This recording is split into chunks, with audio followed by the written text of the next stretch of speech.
What's going on, people? How are you doing out there today? Anyways, welcome to Looking at Real Estate Difference with me, your host, Lance Trezona. And today we are going to be doing some comping and some underwriting of properties. But first, let me add this in here, man. If you guys have any questions, drop the questions here. Boom. There we are. That way, if you guys, when we're doing this, if you guys have anything that you want to know or you want to ask, feel free to go ahead and drop it there. But basically, today I just wanted to come on.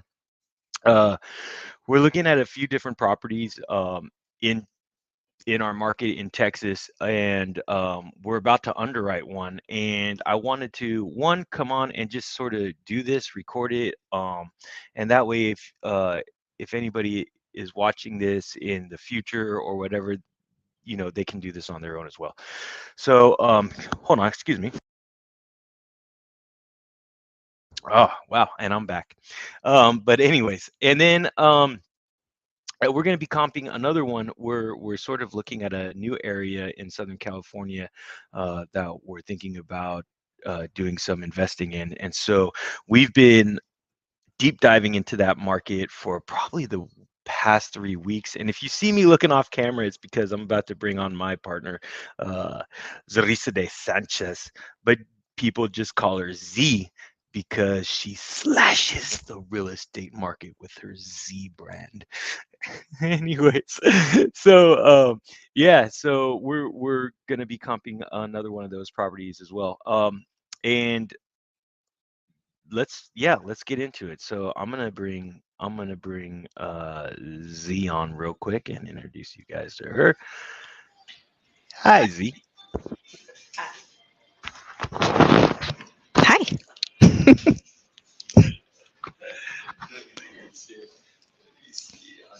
Fix this up real quick.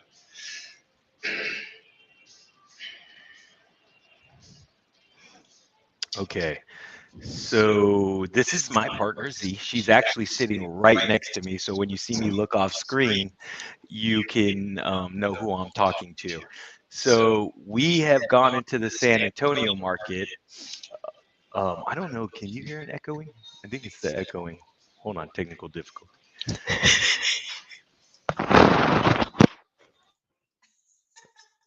All right, cool.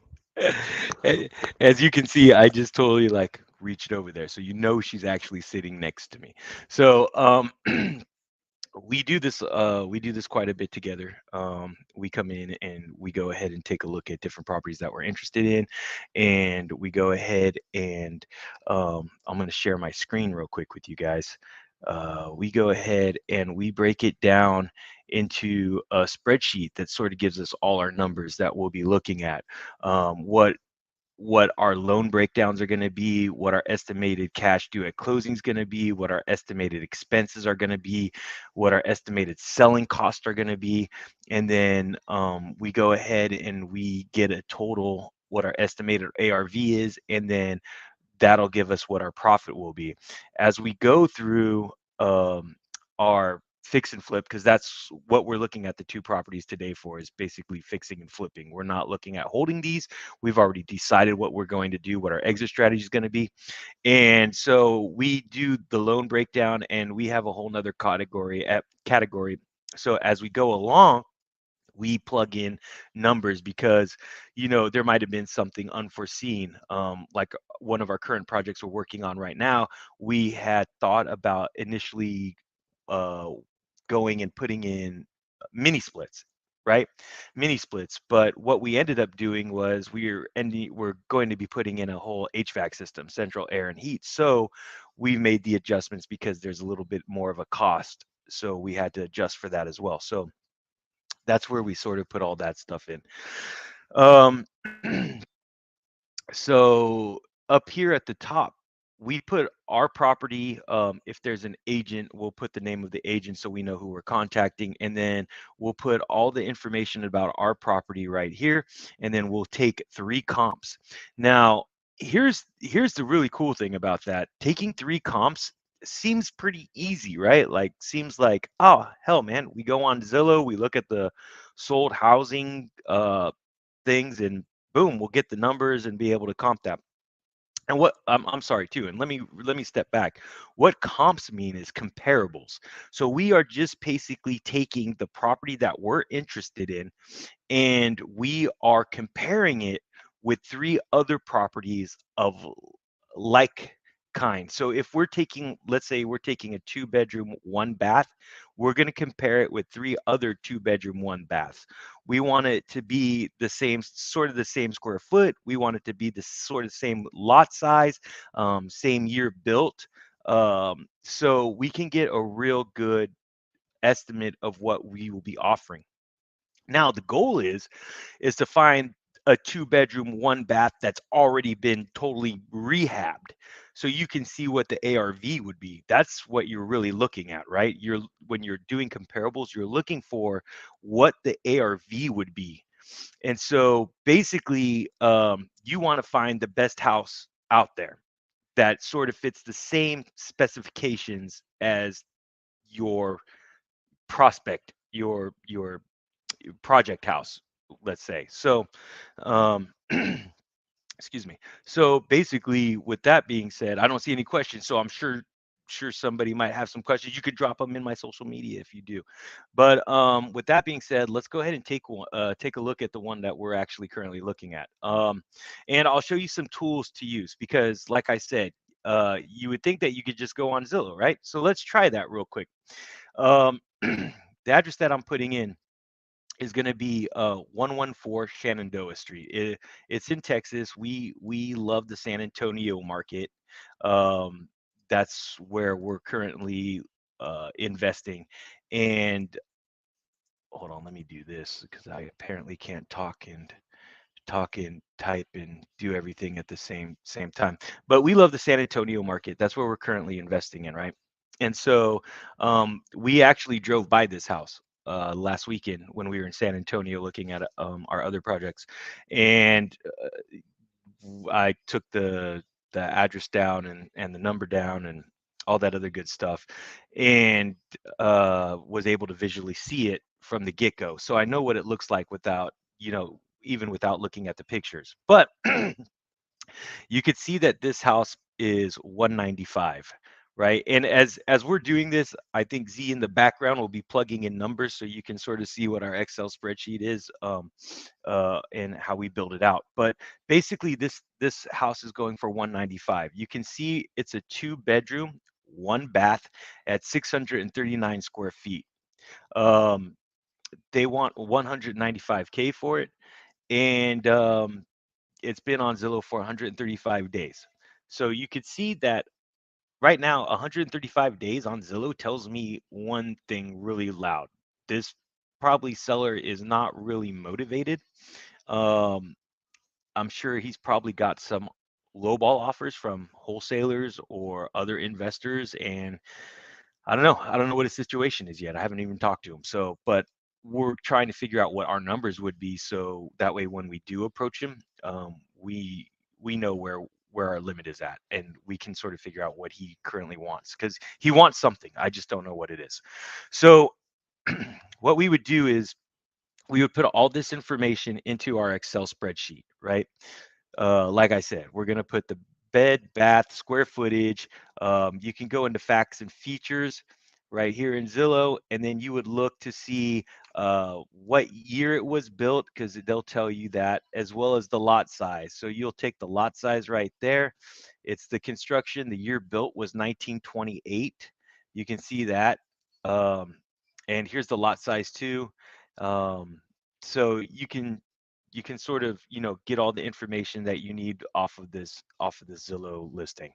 All right, so once you're done with that, right, you'd like to get three comparables of the same kind. So you're looking for 2-bed, 1 bath, 639 square feet roughly within that period. So usually you would just click out of this, co- come over here to sold, right, and take a look in the neighborhood. You can see here Shenandoah Street, right?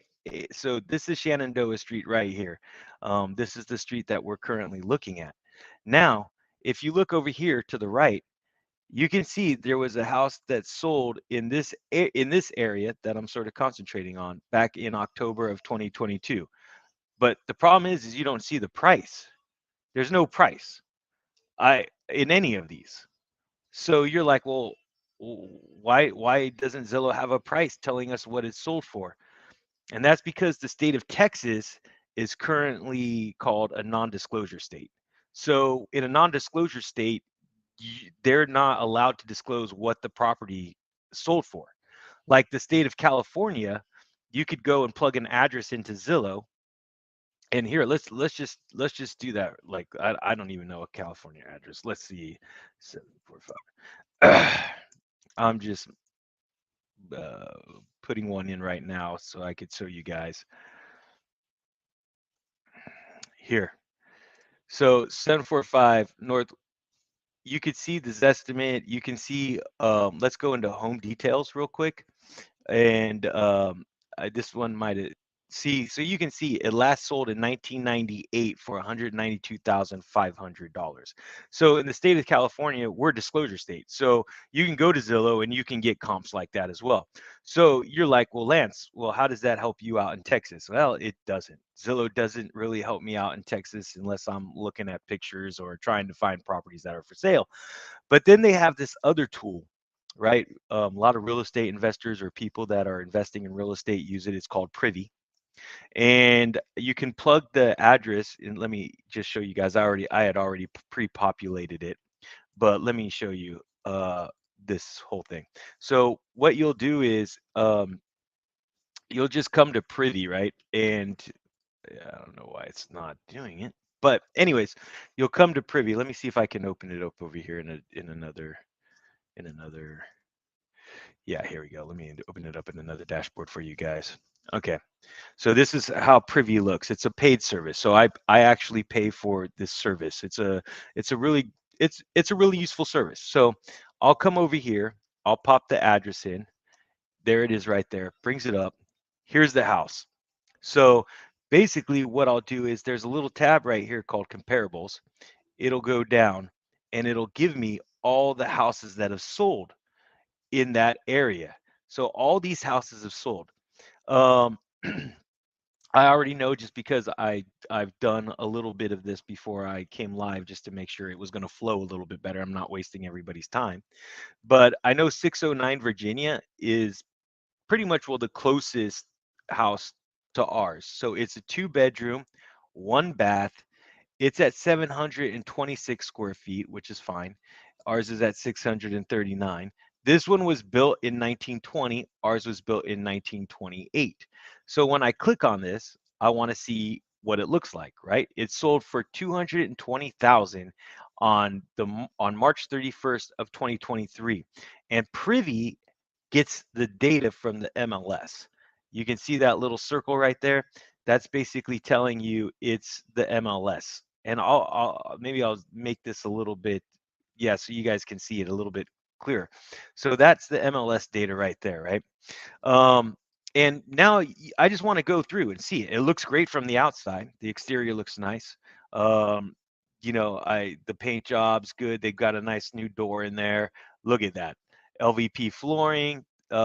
You can see that it's modern with the nice ceiling fans, recessed lighting over there. They painted, put some nice floorboards or molding around the flooring over there. Windows are new. Look, it looks like it's tile. I'm not too sure. It looks like it's tile on the kitchen floor. Kitchen has new appliances, stainless steel, nice black splash. White cabinet in the kitchen. Uh, some other views of it. It's nice. It's nice. So this house has totally been rehabbed, and when it's when it's when it's rehabbed, right? That's what you want. You want to look for those kind of houses because that's going to give you what you could be selling your house after you're done with the rehab. Okay, so we'll put that number in our spreadsheet as well. Um, and it, uh, and so you'll come through here and try to find a couple more, right? That's great. Okay. that's a way to do it using this tool. The best way to do it though, and I'm going through all these different kind of options for you guys because so you guys can understand, what you can do from your desktop or your laptop at your house while you're, just cruising around or looking for properties. The best way to do it though is to make a friend with a real estate agent in San Antonio, Texas, because what they're going to do is they're going to send you all the comps that sold within the last 3 months, and you don't have to do any of this. You don't have to have a privy access. They'll send you something that looks like this. Let me pull it up for you guys here. They'll send you something that looks like this. I have 21 results. In fact, yesterday my real estate agent in San Antonio, shout out to Sarah Sanchez and Jake, the realtor in San Antonio. They're our real estate team out there, and they're magnificent. But I just reached out to her yesterday because I was really interested in the house, and I didn't want to have to. I'm going to be honest. I'm lazy. I didn't want to have to go through privy and do all the work when I could just ask my real estate agent out there to send me properties within the area of where my prospect house is, and tell me what's sold. So Sarah took like literally 10-20 minutes to send me this, and this is great because I have actual data of properties that sold in that area. And look, here's 609. I pulled this one off of privy, right? This is the one that we just looked at. It sold for 240K. But also there's all these other ones. So like I would just look for something that, see right here. I don't know if you guys can see it or not. Let me zoom in maybe. I want to sort of show you guys what it looks like. But let me see. Yeah, see right here, it just tells you 3 bedroom, 1 bath. Here's the square footage. Here's the year built, right? So I'm gonna zoom out of this real quick. Sorry about that. Um, but yeah, so anyway, so I'll just go through this and I'll look for other properties that are basically like that. Like here's 743 Essex. It's a 2 bedroom, 1 bath, 804 square feet, built in 1924. It sold for 100K. I don't know what it looks like inside because I haven't taken a look at it, but um, you can already tell from the steps and the front porch that it's going to need some work on the exterior for sure, right? Um, let's look inside. Whoa! you know, I mean, I guess I like red as much as the next guy, but I mean that's a little that's a little much for me. But anyways, so yeah, you can see. I mean, it's got hardwood flooring. It's not a total, well, there's the kitchen. It's probably not a total gut job. I There's no picture there. If you can see, like you can see up here on the ceiling where the light is, it's a little dark. I don't know what that is. I don't know if it's mold or just dark dirt. I have no idea. Um, you can see that there's no, vent above the stove, so it might be cooking accumulation. I have no idea, without actually walking this property. But I wouldn't use this one as a comp. I would not use this one as a comp because you want something that looks like it's already been rehabbed, like it's already been fixed up. So let's look for something that might look like that. Here's a 3-1, um, built in 1940. I'm not going to go with that because I'm trying to find something that's similar to what ours is. Here's another 3-1, um, 3-2, 3-2, 4-2, 3-2, 3-2, 3-2, 3-2, 3-2, 3-2. 3-2. A lot of 3-2s. And I'm sure what happened is like they probably bought this one. It was a 2-1, right? The 609 Virginia. It was a 2-1. And what probably happened was a lot of these other ones that have been rehabbed that look nice probably started out as a 2-1, but they go for the value add because you're going to get more value for a 3-2 than you would a 2-1. So um So I'm sure that you know that's sort of what's taking place here. So what we can do too is we can take a 3-2, right? And then there's a set of rules. Let me show you the guys these. Like there's a really cool group out there uh, called Astro Flipping, and they break down the appraisal rules.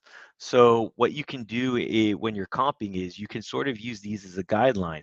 I think right now bedrooms are what 25K plus or minus 25K for a bedroom. So because ours is a 2-1, but we have a lot of 3-2s, what you can do is you can go ahead and minus 25,000 for the bedroom. And if it's a bathroom, I think it's still 10K. Yeah, it's still 10K, sort of like the rule of thumb. So you can minus a 10,000 off that. So those will be made as far as adjustments in our Excel spreadsheet that we do, because like I want to look at something that's going to be nice. So what I'll do is I'll start looking for stuff that is sort of in the same year now or close to the same year. Um, so let's see here. Like like this one right here looks nice, right? The 625 South Olive. It's 4 bedroom, 2 bath. It's bigger because they probably added on, square footage and stuff. It was built in 1915. Um, we can take a look. Let's see what this one looks like. It's got 17 pictures. Let's see. I mean, you can already tell. Yeah, look at that. It looks nice. The front yard looks nice. Yeah, look at that. Inside LVP, all white painting. I love the kitchen. It looks nice. Yeah, they did a good job. They did a good job on this house. This one sold for 269,500. So, we'll go ahead and go through this and pick winners. Pick winners that we want to sort of look at. Here's another 3-2, 14. See, so all of these are going to be yeah, 3-2, 1280, be a lot more in square footage than our project house that we're looking at, right? So we'll have to sort of make adjustments for those as well. Johnny, how you doing, bro? Dude, how did I decide to invest in San Antonio? Well, actually, Z um, chose San Antonio as a market. We were currently looking at like San Antonio. We were currently looking in Albuquerque, New Mexico. We were looking at where else we were looking at? Yeah, we were looking at Portland as well, and she really liked the Riverwalk area in San Antonio, downtown San Antonio, and everything that it had to sort of offer. And a lot of Californians were already moving out there. So, it's funny, man. Like when you really talk to a lot of real estate investors about where they want to go ahead and invest at, a lot of them follow the trends of what Californians do. So right now, like the big areas that Californians are moving to are Texas. They've been moving to Arizona. They've been moving to Florida. They've been moving to Tennessee. Um, and I know Idaho's been a really big market up there as well. So you sort of follow where like the exits are going. Um, Dallas, Houston, San Antonio, Austin. I mean, if you've been to Austin or seen Austin, Austin's pretty much, well, I want to say like a little California, bro. It's just a little California. San Antonio's got that Texas vibe to it, and you can sort of see that it is really being gentrified out there right now. Like a lot of redevelopments going on, a lot of fix and flips are happening out there.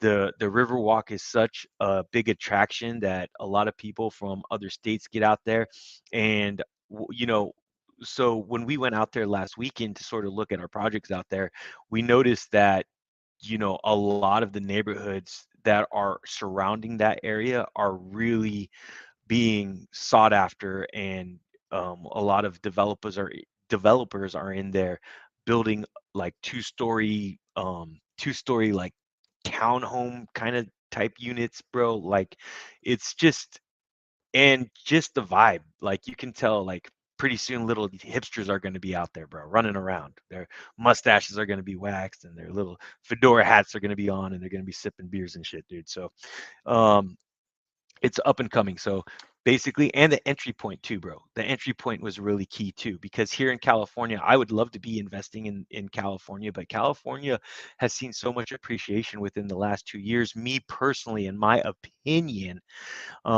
it's hard to find a deal because people, even people that are in trouble, can go ahead and put their house on the market and somebody will buy it and they're still going to make some money off of it because of how much equity they accrued in the last 2.5 years. Crazy amounts, dude. Um, and even though interest rates are going up, people there's not enough inventory to you know buy. So the houses that do come on for sale are still seeing like multiple offers, even with the interest rates, because the interest rates aren't what's scaring the people, it's the pricing. Because a house today that's priced at, let's say, just here in like San Diego area, a house today that's priced at 900K, next year is not going to be 900K, it's going to be more. And in 3 years from now, that house that was 900K is going to be over 1 million. So the interest rate will always fluctuate too, so you can always refinance out of it later on. So that's why I always say, don't let the interest rate scare you, bro. But that's how we got into San Antonio, brother. And I honestly love that market. So there's another market Z and I are checking out tomorrow in Southern California, and I'll put some social media stuff on there as well, so you guys can sort of see what we're seeing and stuff as well. So, anyways, but that's sort of like how you would look at sort of comping the property. So I'll go back to our Excel spreadsheet and sort of see what we got going on right now. So you guys can see what we got going on right now. And as you can see, like we've already got two houses in there. Um, 2 bedroom, one bath, 726, 728, 1919 and 1920. Here's the prices. Here's when they sold. And this is what they sold for. So that 805 Nevada Street, let me see if I can find it on the sheet so we can see what it looks like, what Z ended up choosing here. So she ended up choosing this house right here, and it was a 2 bedroom, one bath, 780 square feet. Let's see what it looked like, so you can sort of see. Dude, hey Johnny, did that answer your question, bro? I hope it answered your question, man. You can, yeah. This is, I mean, yeah. This is a nice. This is refinished. I don't know how nice it is because cool, brother. Because also, what you got to realize too is these, like, I hate to say it, but some of these fix and flippers, bro, they're scandalous, man. They are scandalous. They're gonna go in, slap some cool paint on, throw some backsplash shit on there, put in some new appliances, and the next thing you know, you're like freaking having plumbing issues. Because they're not really fixing anything else up. They're just slapping lipstick on a pig and calling it great. So you really want to go in there. I've learned a couple things that I definitely do now in my home inspections. I pay for like a plumbing company to come out and scope all my plumbing. In my duplex that I bought in San Diego, I had plumbing issues in my 2 bedroom, one bath, and it cost me $10,000 to repair. So that was an unexpected expense. And if I would have had the plumbing company I use out here scope it in the first place, or at least check underground and look at all my pipes and stuff, they would have been able to tell me, because they would have seen some of the orange bacterial growth on the dirt, and they would have been able to tell me, hey, look, your cast iron pipes have a crack in them, and that's why you're seeing this orange stuff. And I would have been able to negotiate with the seller at least whatever the amount they would have quoted me on the plumbing. So home inspectors are great because they're going to give you some sort of idea, but they're not specialists. They're not a specialist in a certain field. So, me personally, I would, I would, I mean, I look at the property, but I would rather have somebody come in and scope the unknowns, that know exactly what they're doing because they do it every day of their lives. So that's just that's just something, that you might want to think about if you're ever looking at a property. Spend that extra money because it's going to be, I think they think Plumbing Tree was going to charge me like maybe $200 to come out and do an inspection. $200 is way better than $10,000. That's all I'm saying. So here, this one is. It looks good, but you can tell like it's original flooring. They changed out the windows. It looks like it has at least central. It looks like it has heat because you can see the vents in, maybe central air. Bathroom looks really nice. They probably just kept the same tub in there and then just threw tile around. Um, you can see it's probably all original flooring. Um, and yeah, I'm not too sure if they upgraded the electrical or not, but it's a good indicator of what, you know, you could totally use this as an ARV and sort of, average out the pricing. So let's see. I think Z's looking for a third additional property right now. Like, I'm going to mute myself. What have you noticed as you've been looking?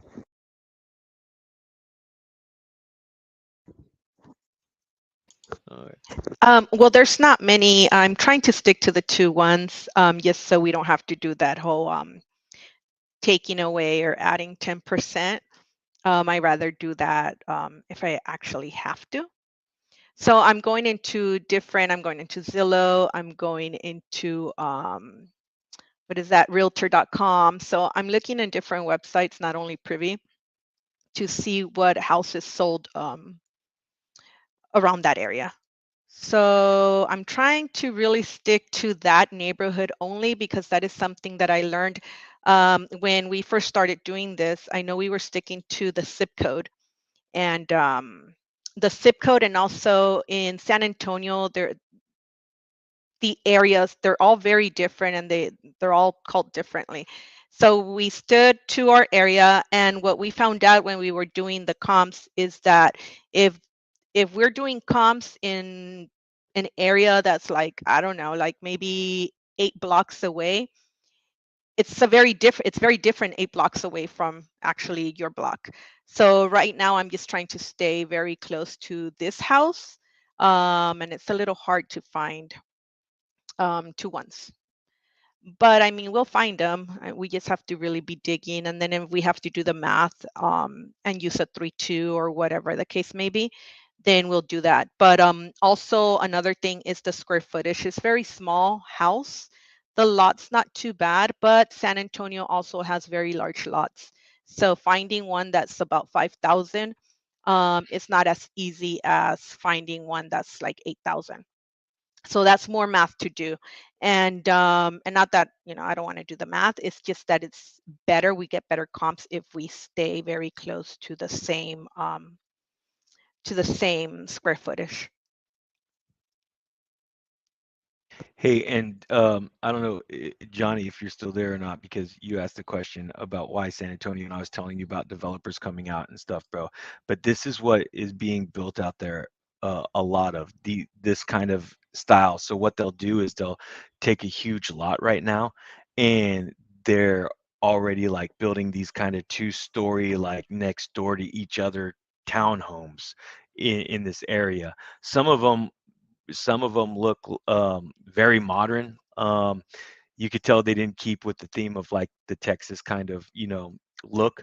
They went more of like, dude, some of them look like they're straight from Mexico, bro. Like, that kind of Adobe clay, like modern look that you see out there a lot. Um, but these are sort of like more like what you're gonna see some of the older Texas homes look like with the roof shape and the kind of siding out there. But they build these on like a lot, bro, and it's this is everything that's sort of coming up. It's in different spots, but it's really cool to see the transformation going on out there. And you can see they're selling or they sold this one because this one, or pending at least, they were looking for 300 on this 3-bed 2.5 bath. So, and you can see built in 2022. But yeah, so anyway, so yeah, it totally does. Uh, and then when we first started looking at there, we followed this house.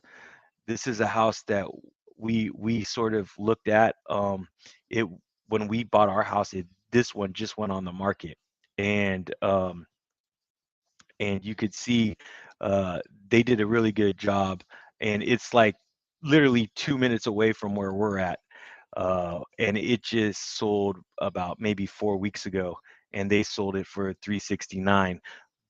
Yeah, 369, but it was a value add as well. So they ended up adding on like a bedroom and a bath, and which made their square footage a little bit bigger too. It did a really beautiful job. The current sellers were using this one, or doing a short-term rental on it for a minute, and they ended up deciding to stop making a short-term rental out of it and just wanted to sell it. I'm not too sure why. I didn't know if maybe because they got tired of running the business. Who knows? But but yes, dude. So that's sort of what's going on out there. And so I'm gonna try to help Z look for an additional property. And by the way, that one on that we're using, 805, went for 184,900.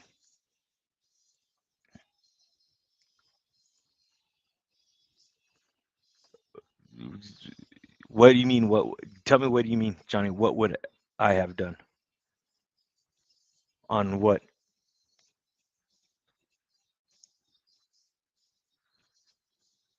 Oh, bro. So that's a good question, man. I'm a firm believer the only way you create wealth is by holding. So I'm always trying to find ways to hold. That's the only way you're going to create wealth, right? Um, the way the way that we're looking at fix and flips is just to build capital so we can hold. So this house that we're comping, like I already know, I don't want to hold it.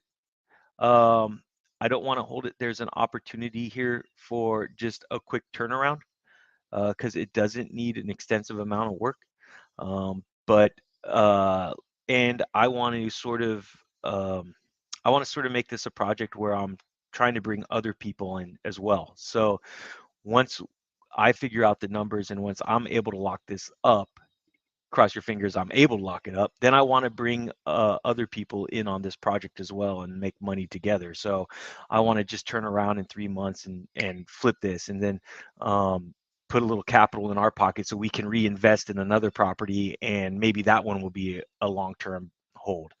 So, and also, when, like, here's another thing that we thought about as far as Texas property taxes are a little different than they are in California. In Texas, the properties out there are assessed yearly, and they're based on the current market value. So if you're in a hot market and properties are just flying off the shelves at high prices, your property taxes are going to go up. If the market drops all of a sudden, and houses have come down in price quite a bit, you know basically, your property taxes go down. So that's one thing to think about in Texas, as well as when you're thinking about buying and holding, because you've got to make sure your mortgage payment, your property taxes, your insurance, all of that stuff is going to be able to be paid by the renter, and you got to make sure that rents are actually going to be able to cover that payment. So you want to make sure the area is good too. How do we Bro, dude, yeah, dude. I know you've been asking me about that, dude, and I'm ready. I'm ready, bro. You basically, dude, I am going to get a list of people that want to invest with us, and I'm gonna send them out our deals. So when, like, right now, we have about three other deals that we're working on in the San Antonio area. They are all looking at like fix and flips. So once I get all the numbers and everything situated, I'm going to be sending them out to an email list of like investors that want to invest with us, and so that way, first come first serve, because I you don't need like 8 people on a property. So I'm only looking at maybe getting like 2 investors for each project, and so that way you can see what the numbers look like. You can see what we're projecting our ARVs to be, the timeline, what the contractor scope of work is. We also go ahead and include those investors in a basically in like I don't know if you're familiar with Slack, but we use Google, so it's like a Google space, they call it. And so we give access to the Google space, and that way you're a part of the team. So you see everything that we're doing. You get to see all the documentation, all the paperwork from escrow, from if we're going with the hard money lender, you get to see that. If we're going with the other private money lender, you get to see that. So we just want to make sure that whoever invests with us on our projects gets some behind the scenes too, because I want to be able to help you guys out too, because this is why I got into it. I wanted to be able to help people create generational wealth for them and their families. So that's really important to me. All right, bro. I got you. I got you, Johnny. I got your email, brother. I'll put you on the list, dude. I'll put you on the list, brother. Yeah, yeah. Yeah, so I got you, man. You definitely be on the list. And as you can see, uh, this like underwriting, it's really the most important part of it, because this is where you're going to figure out if it's a deal or not, right? And so we definitely take our time going through this and making sure our numbers are accurate and stuff. I want to make sure, one, that um, you never get emotionally attached to deal, and two, if the numbers don't make sense, on to the next one. But we've done a numerous. You would think that we'd be a little bit faster, but it's a tedious process. It's a tedious process, and so and it's funny. I had a question that was asked to me, would be like, hey, why would somebody want to give you money to go on and invest in this? And it's because finding deals or finding opportunities it's hard. Like, fuck, real estate is hard, man. Like, real estate is not easy, and it's not get rich quick scheme. It's not a fast game. And so people out there that have money, like doctors, lawyers, even other real estate professionals, dude, they are looking at trying to get a good return on their money. When you're investing money, or when you're lending money onto an investment, you're expecting to get better returns than what a bank or what a stock market's going to give you, or what a CD is going to give you. And so mostly private money lenders right now are getting anywhere between like 8% to up to 15%. So I don't know anywhere else you're making 10 to 15% on your money right now. Not even in a 401k are you making that. That's why a lot of people that have self-directed um, IRAs or self-directed 401ks, they pull their money out and they invest in this. Um, and speaking of that, just too, is when you do lend money, you want to make sure that you're protected as well. So that's important. Like, you're just not going to give somebody one is, you never give your money to them personally. Never, ever, ever. You always make sure that you give your money to the escrow company. The escrow company takes your money. And then that's how the project gets going. You never give you never give me or anybody else or any other investor money personally. That's number one. Two is, you want to make sure that your money is sort of secured with a note against the property, so that way that you're in a position, right? So if, let's say that you're loaning 100K for this investment, right? You want to make sure that you're in like first position. So if for some reason, the flip or the project, whoever you invested with, couldn't complete the project, when that house sells, you get paid, because your name is on title, or you have a note attached to that asset. And also, you want to make sure that the person that you're investing with also gets you a lender's policy. So if anything goes wrong, and that's like basically an insurance company will go ahead and do that, but you want to make sure that you get a lender's policy with that as well. So those are certain ways that I protect my people that come in with me. And I had to learn all that too. It wasn't just something I knew like 2 years ago. It's constantly learning and educating myself on how to protect people that come in and partner with me and Z on these kind of projects as well. So, any other questions? Any other questions? I know that this is like a lengthy process, but I just wanted to come in and go through one of these right now. Oh, hey, by the way, that 805 one where we used it for our second comp, that actually sold for 184 900. That was from our real estate agent. From Yeah, she sent that one. Yeah, 184 900. That's what it sold for.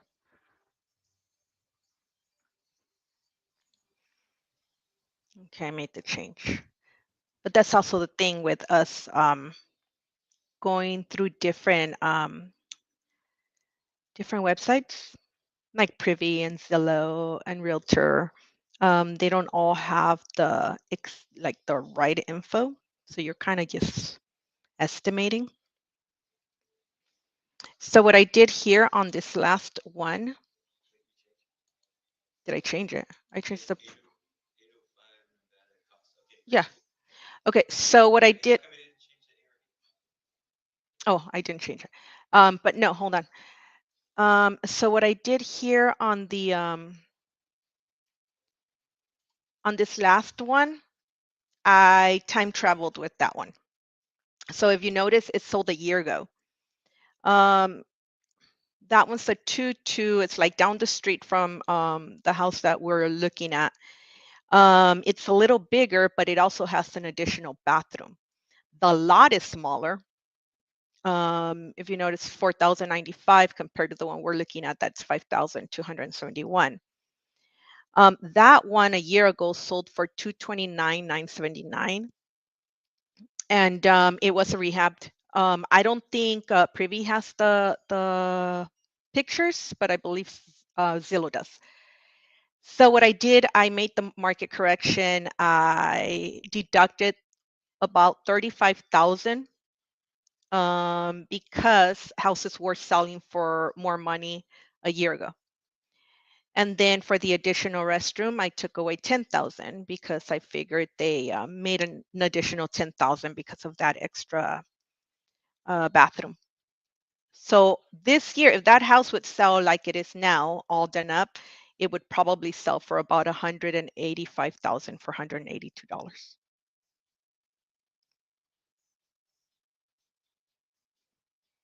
Which one? The one we're looking at? Hackberry? Hackberry, gotcha. I'm trying to pull those pictures up on Zillow so people can see that. Let me go over here. Yeah, Zillow.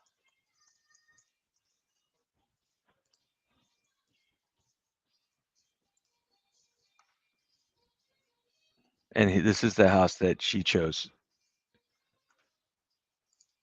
Yeah, that's done up nice. Got LVP.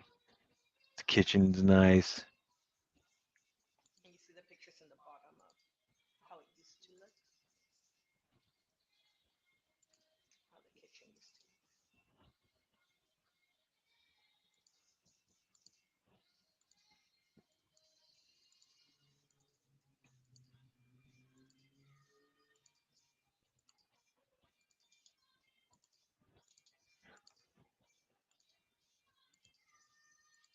Yeah, that was a good one.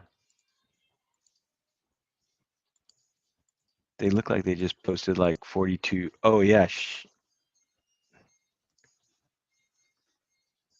old and new pictures. yeah. I'm looking. Well, no, they just look.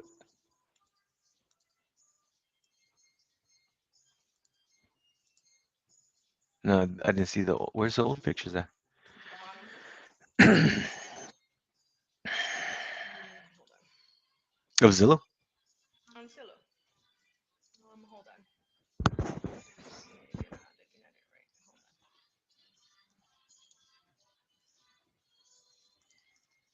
Oh no, the old pictures were in privy, but it's only like 2 pictures. Did they show the inside? No. Oh,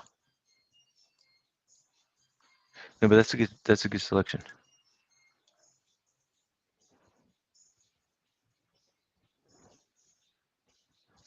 And so basically, like when you see this green column over here in our spreadsheet, that's sort of telling you, well, it's telling us that if we wanted to offer 60%, this is what our number would be.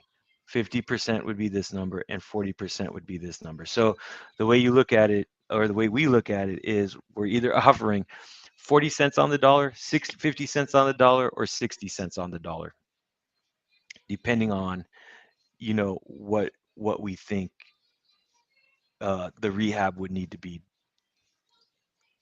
And so, do you want to go through the spreadsheet since you started doing it? Give me a second. Um, yeah. Let me just open it over here. Um, yeah. So the rehab estimate cost. I don't know what kind of rehab this house needs. We did see it from the outside, not the inside, and the outside it just needs to be completely rehabbed. So I'm guessing the inside as well. We might even add an extra restroom. So what I did $83 per square foot, which is approximately what we are paying for the current one that we're working on. So 83 per square foot would give us a cost of about $54,000 for rehab. So we have to take that into consideration when we make the offer. We still need to because even if we would do like say the 80,000, if we would offer 80 and then plus that rehab, then we have all these additional costs that you see there in the bottom in that box where it has the breakdown and the cash due at closing, the estimate expenses, and the selling closing cost. We need to take all of that into consideration um, because those are fees that we have to pay while we're doing the rehab. So I don't know if this is going to be a good purchase actually because the rehab is going to cost a little too much. I'm trying to do the math real quick here.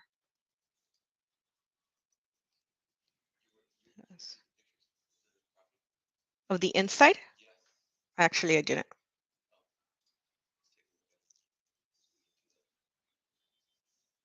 Okay, are you going to show them? Are you going to share them?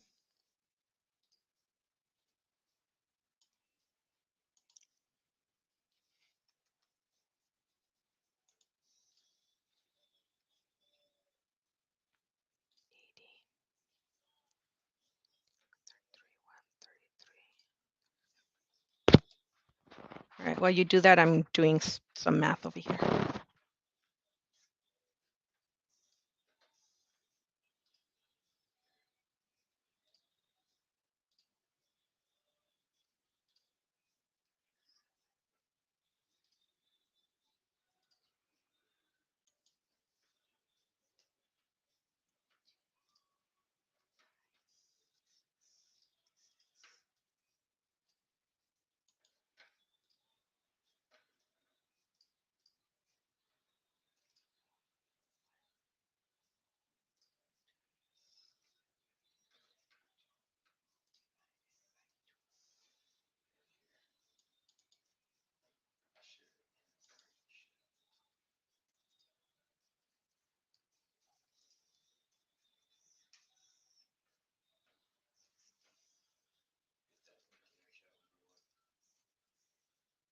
Okay, so this is the fun part right now, is going through these pictures on Zillow, because like she said, we haven't seen the actual inside or toward the inside of the property yet. And so this will be her first time seeing the pictures of this property. I showed you guys earlier what it looked like inside. So tell me when you clicked on the link. Oh, hold on. We can Let's go do through 'em. I sent it to you. I sent it to you in the chat group.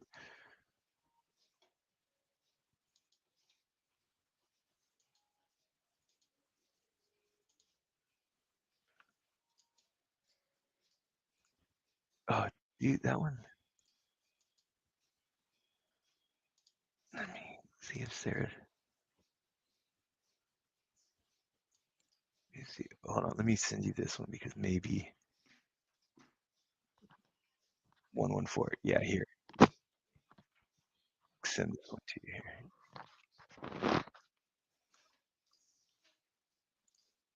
Oh no, it's the same.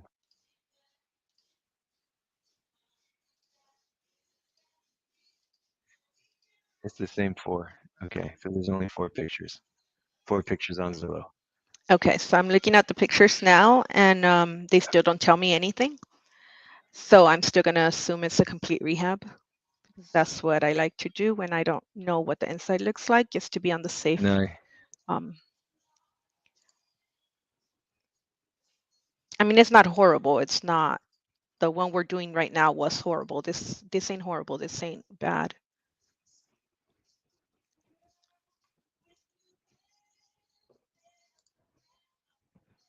no, you're right. You're right. For some reason, I thought there was more pictures than just those four.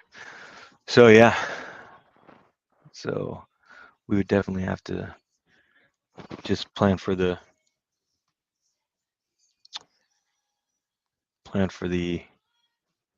What did you think? Like, Okay, so no, it's actually okay. So now let me explain the spreadsheet real quick. you want me to go back to it? Hold on. Yeah. This is if we offer 80,000, okay? I'm like, if we offer 80,000 and we're calculating the rehab cost, it's going to be about $53,037. That's a total cost of $133,037. Um, and working with a hard money lender, these are the numbers that we're looking at. We would have to be putting down a down payment of out of our own pocket about 20,000, $19,956.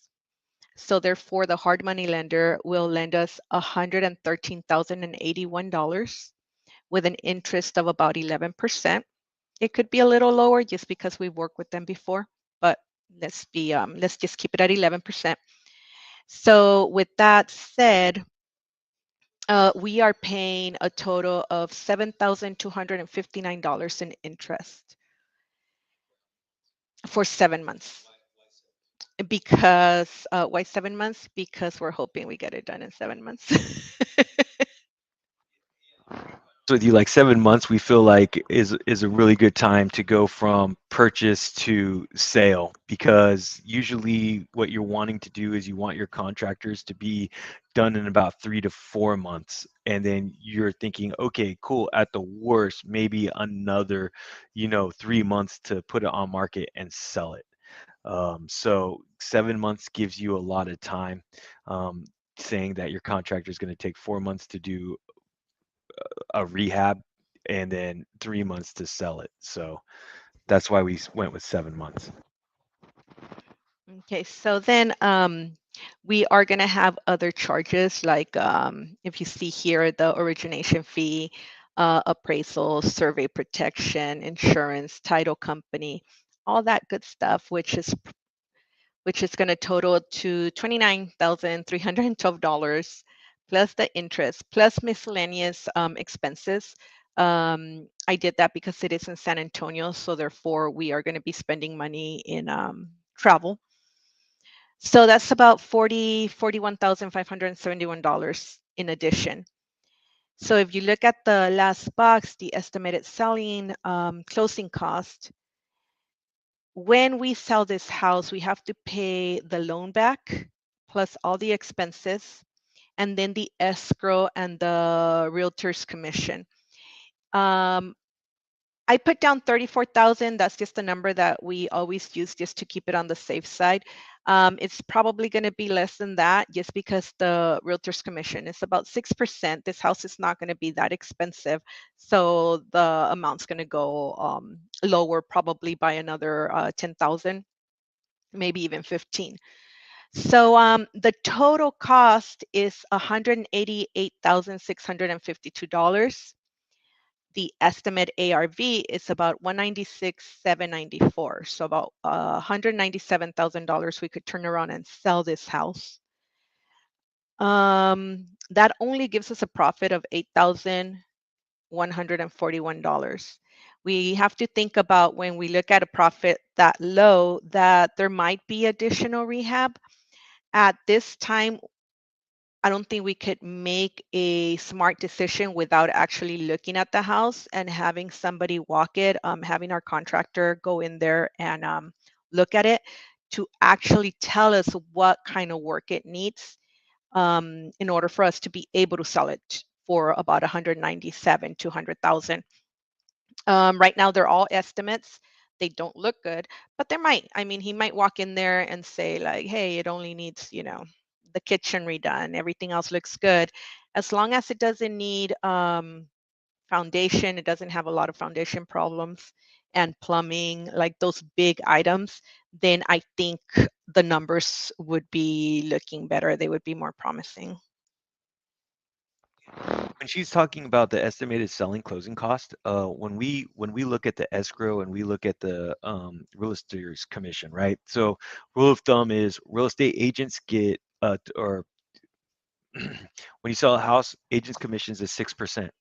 Usually escrow, typical like closing cost, escrow fees, all that other stuff goes about 2%. So what we usually do is we just look at like pretty much, well, we go like, hey, let's go 9 to 10%, and then we'll go ahead and take 9%, 9 to 10% of whatever the estimated ARV, which is basically what we think we could sell the house for. Mind you, when you're looking at our numbers, like the estimated ARV of 196, 794, that's on the conservative side. And we go very conservative because we are thinking worst case scenario, right? Like we never want to assume like, oh yeah, hey, this other house just sold for 220,000. We're going to make 230,000 or 220 some thousand on our house. But we'd rather say, hey, what's the bare minimum that we think we can sell this house for? And if we sold it for that and we took the highest price, like if we went 7 months, if we had to pay, 10% of agents' commissions and closing costs, would we still make money on that? And so that's where we sort of, when we run our numbers, we really look at being as conservative as possible, because that way we are pleasantly surprised if it sells for more, and we're also cautious about what kind of project we're getting into and where we're going to be at for an offer on a property. um, this one right here, though, this one right here, the owner, I believe, is open to seller financing. So there might be a possibility that this still is a deal, depending on what the seller financing looks like and what kind of terms we could come to an agreement on. So that's another thing about structuring a deal when it comes to creative financing. You have to take into consideration, terms, maybe, carry a note for a little bit for you. I'm not too sure what this looks like yet, just because, you know, um, we're just doing the numbers for the first time right now. But as of right now, he wants 195. He wants 195 for it, and there's no way, you know, with an ARV of 196, he's getting 195 for that. So that definitely, I don't know if his real estate agents had a conversation with him or not, but you know, no way offering that. So, and here's another tip too: don't be afraid to lock up a property either. What I mean by that is this: you can always, like, find out what your price is, right? Like find out what your numbers is, and make an offer. Make an offer, because once you get into the offer, or once your offer's accepted, then you're sort of in the game, right? And what I love about being in the game is you have this thing called inspection period. It's a contingency in the contract, and usually, like, you and your realtor, or whoever your real estate professional is, will come up with like a game plan. Like, so for me, I love a 14-day inspection period. I love a 14 and let me re-clarify that. 14 business days. 14 business days, not including weekends. 14 business day inspection period. Because when you have a 14-day business, or if when you have a 14-day inspection period, it gives you 14 days to negotiate. You can go in and say, hey, look, my inspector found this. I want to take another 15 to 30K off the price, and you can lower down the the purchase price of the house by renegotiating due to things that you've seen or things that might need to be repaired. So that's another way to get to your number as well. And if for some reason they're like, no, then walk away from the deal. You don't have to purchase that house. You don't have to buy that. You're not locked in. That's why you get a 14-day inspection period. And in that 14-day inspection period, you can, get your money back, your earnest money deposit. In the state of Texas, I believe they can keep, I want to say they can keep 100. But yeah, Yeah, I you can got it, keep Johnny. $100. Yeah. So, anyways, that's sort of how you um, comp a property, And remember, here's one other piece of information I'm going to leave you guys with is numbers are numbers. If the numbers don't work, don't buy the property. If the numbers don't work, don't buy the property. That's first rule of thumb. And don't make a deal that's not a deal. Try to be a deal. A lot of people make that mistake, and they're like, oh, well, if we do this or if we do that, then it can be a deal. No, if the numbers just don't work, they just don't work. And that's sort of what you have to think about. So, anyways, I appreciate everybody that came on and viewed. And if you're watching this in the future, I hope you've learned something, got some sort of value out of this. And I want to thank my partner Zeon for coming on. I want to thank my partner Z for coming on. I just sort of tossed her into the frying pan today. She likes to prepare, but you can't prepare for going live. You can't prepare for going live. So, anyways, I hope, like I said, I hope you got some value on it. I stuck to my contract. I did a live this week. I'll be back on Monday because I want to try to help the youngsters out there that are like, 19, all you graduating high school kids that don't know what you're going to be doing, or start saving your money up, looking at investments out of state. Start looking at trying to purchase some real estate, start creating some generational wealth for you. I mean, I preach to my two boys all the time, start this now because you could be retired by the time you're 39, 40, maybe even 35, depending on how fast you go at this game. So, anyways, take it easy, ladies and gentlemen. Peace out.